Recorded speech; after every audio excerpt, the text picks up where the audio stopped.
Man, this ain't financial advice.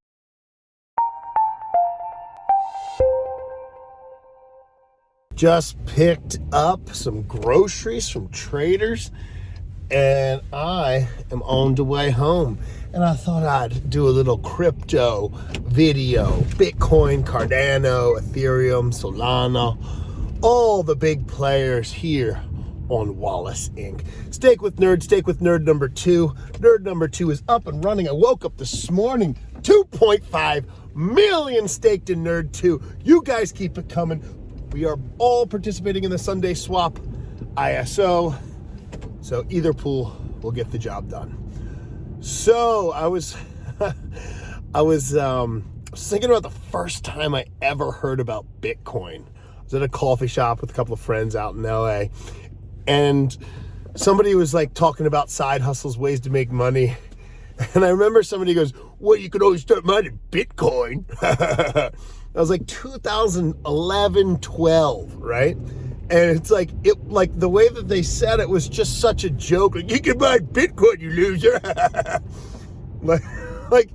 And I look back on that, it's like, had you just gone and mined Bitcoin 2011, 2012, you would have been a multi-millionaire by today. 10 years later, 9 years later. You mine Bitcoin. I'll never forget it.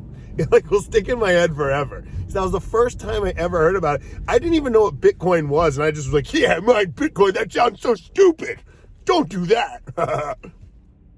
Not funny. No one's laughing here. I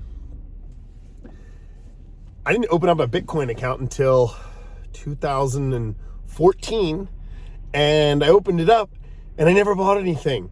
Ethereum, I think, was like $4. And I was like, what am I doing? No, this is stupid. And I left it there for another 2 or 3 years till about 2016 when I first got into a little Bitcoin, a little Ethereum. And here we are today, about 5.5 years later, and crypto has gone so mainstream, it will never go away. And I look at some of the hate that I've seen in the past that's gone on towards Bitcoin, then towards Ethereum. Like, Ethereum was like the new stupid thing. It's a shitcoin, bro. It's a total shitcoin. Bitcoin's the only one. Everything else is a copy. And that narrative just seems to recycle itself into the crypto markets. But I feel that once, at least in these early days, now times probably will change in the future once more mainstream adoption comes into play, more institutional players come into the space with things like Cardano, Ethereum, Bitcoin, etc., etc. You might not see this level of volatility in the price and in people's personality. I always say, hey, if this much volatility turns you into a volatile person, you might not want to be in crypto. Nothing's worth the price of your soul. But the level of animosity and hatred you see towards Cardano is so high. So why? So I don't understand this narrative to the point where people are paying money to push down Cardano's price. You can see it. You can just, it's just so apparent and obvious. Talk about turning a molehill into a mountain, yet no other currency. And it's so weird. It's like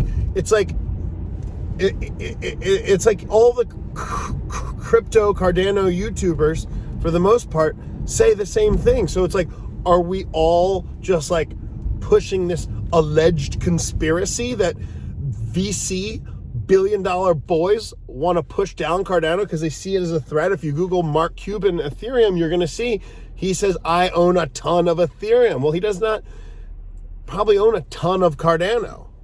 And do you think he wants to be having more money or less money? I mean, it's just simple logic. And it's like, I was thinking about this morning. It's like, you can judge you judge a tree by the fruit that it bears, basically.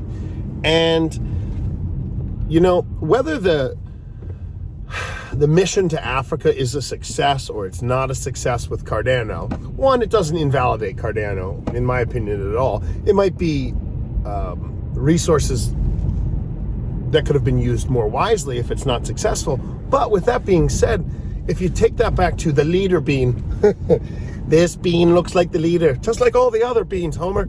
So if you look at Charles and you say, oh, because like the anti-Cardanians, we'll call them, anti-Cardanites, they call Charles a liar. They may as well like call him a demon. He's a psychological, sociopathic liar. But like, you got to ask yourself the flip side of that coin. How many psychopathic liars are going to Africa to develop tools for the unformed world to offer, you know, the financial freedoms that we have here in the Western world at a complete risk to himself? There are better ways to make money faster, and you can look at it right there on the charts. So it's like, to me, it's like, you know, you see somebody going to try to like literally put their arm out and I would say take on more risk. Now, maybe there's more reward at the end of that rainbow, but there's more risk up front, no doubt, by going into Africa. And you are effectively, hopefully, doing a good deed to humanity.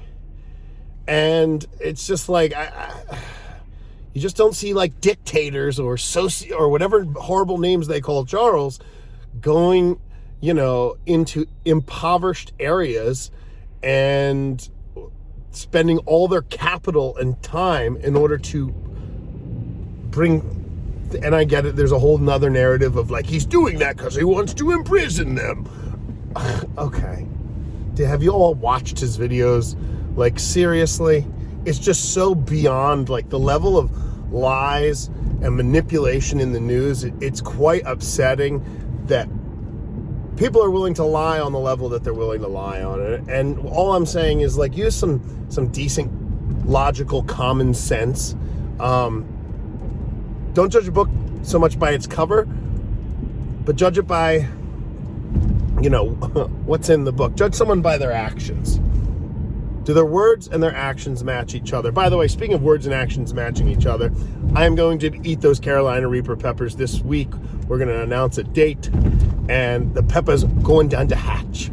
So, folks, back to Charles, back to Africa. It's, you know, nothing's guaranteed, nothing's 100% certain ever in anything in life.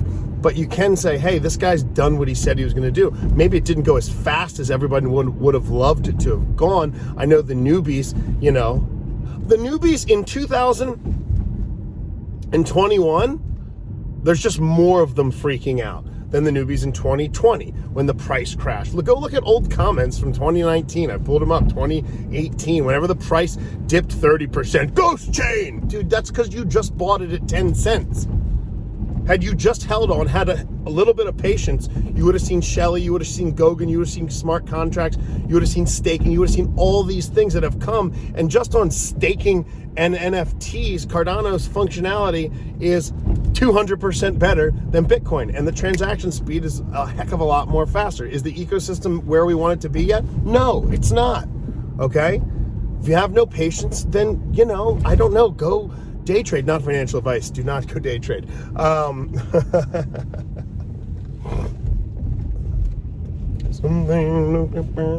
Anyway, so that's all I would say is that, you know, I don't see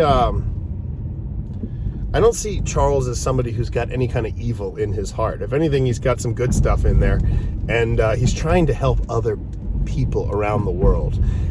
In addition to providing financial tools to the Western world as well. But yet the Western world, the capitalist, complete capitalism, they want to get rich now, not yesterday. They don't want to wait on Africa. So, folks, place your bets and do your own due diligence and dive deep and always give things the sniff test. You know what I mean? Like, don't think about what you're going to do with the money before you get it, okay? Think about the fundamentals of a project and what the value proposition is before you invest in it, period. Get a second opinion and a third opinion, maybe from people who don't have as an impulsiveness as you might have, just to see if, you know, your logic checks out. Anyway, folks, just a quick little tangent that I thought I would throw out into the crypto sphere. Come stake with Nerd 2. We are doing it big. Also, if you fund a BlockFi account, you can get up to $250 in Bitcoin. Just click the special link below. Folks, if I don't see you, I'll see you on the internet. I'm out. Stake with Nerd